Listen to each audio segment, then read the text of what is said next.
Hello, my peeps. It's Alex. Happy Wednesday. Happy hump day.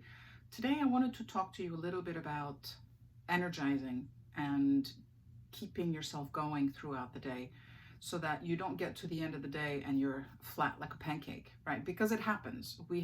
During the day, we have ups and downs. We sit at our computer, we're go, go, go. We go from meeting to meeting to meeting, call to call to call.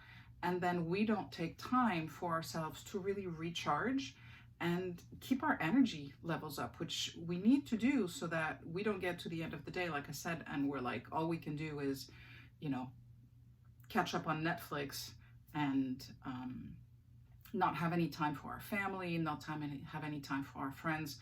So these are some of the things that I've learned that have worked for me, and I wanted to kind of just share them with you. So the first thing is eat for your brain.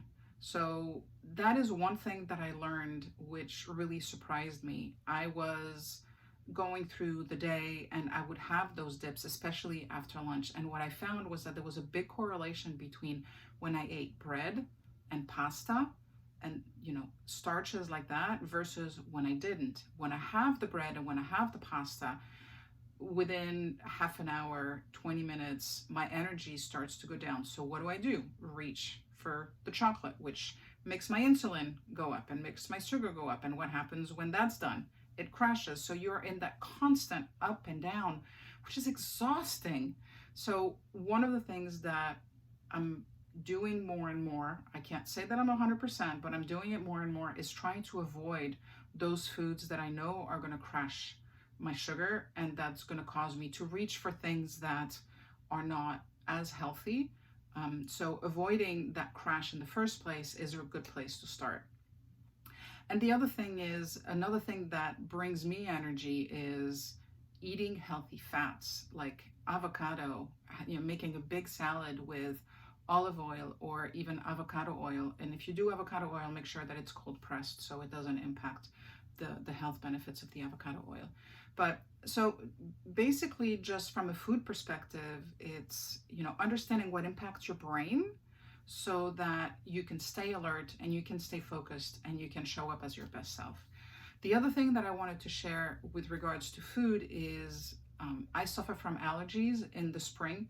And one thing that has been an absolute lifesaver, because I don't like taking the antihistamines, the Benadryls, and all of those things, is taking honey, local honey. Find yourself a local supply of honey and just have some honey every day, because what that does is it allows you to kind of immunize yourself to the local pollen and to the local stuff that's in the air, which when allergy season comes into play, you're not as impacted. You don't get as much the sneezing, the runny nose, the itchy eyes, which are all the symptoms that I suffered from. So switching to a local honey instead of a mass-produced honey has really made a huge difference.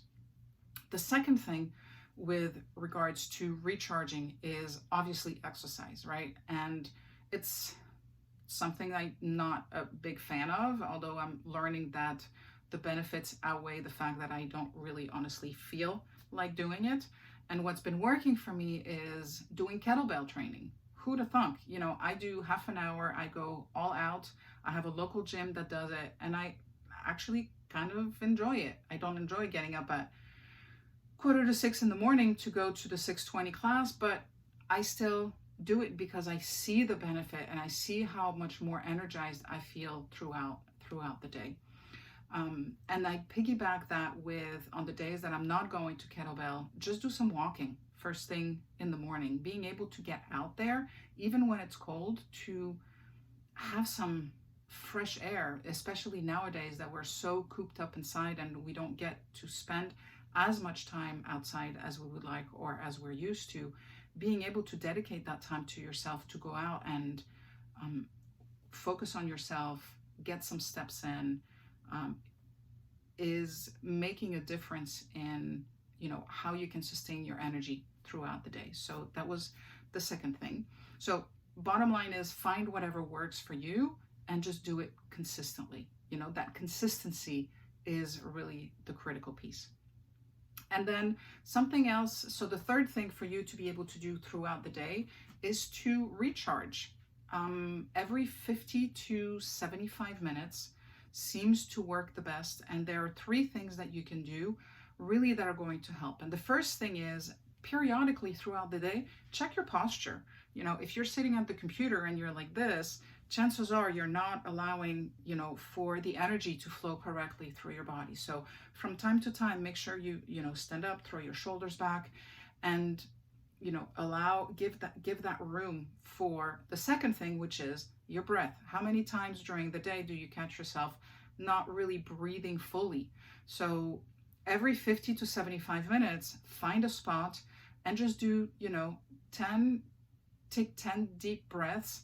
And if you can, do it while you're bouncing in place, so you're kind of moving the energy around your body. But really take those 10 deep breaths. Please be careful, don't pass out. But just make sure you kind of get yourself re-oxygenated. And then the third thing is,